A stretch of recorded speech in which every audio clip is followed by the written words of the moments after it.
Kajilang juga coordination committee juga sorke MDA Khlem matagasngi. Wat uk matirang ba kajala ukon sangma ulo ongba. Baro ki parti ki betirang ke MDA kemsimna Dawa satya. Pynbeit thamai ya ka muyu hagalo ka Pynbeit put. Yakani ule thu akai Jingïalang ba kinat khobor hadim balawa kani ka Jingïalang. Basically, this is a normal MDA coordination meeting which we try to have whenever possible. The idea is to really bring the legislatures and also the party leaders together so that we can share and discuss about issues that are there. So many issues were discussed. I'm sure the other members of the coordination committee must have already shared with you the different issues and concerns. So basically, they had some concerns about the border issues. So we had given them clarifications on the border issue.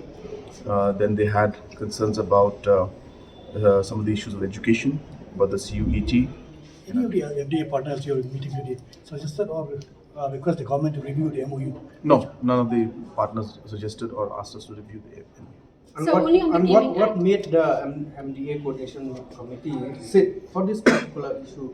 No, it was not this issue at all. There was many issues. No, I mean including the boundary. Yeah, including boundary. Yeah. What made the government sit together to discuss? We always sit together. We always meet and we always try is to. there a point of concern that made the government to No. sit and discuss? No. It's a. I mean, see, we feel that we should communicate to each other. We should talk to each other, and therefore there were concerns that were there by the members. So we felt that fine, we can clarify that to them. But we have always clarified to them at unofficial level also, and there has not been any concern at all. Nobody has said they want to revisit their mind.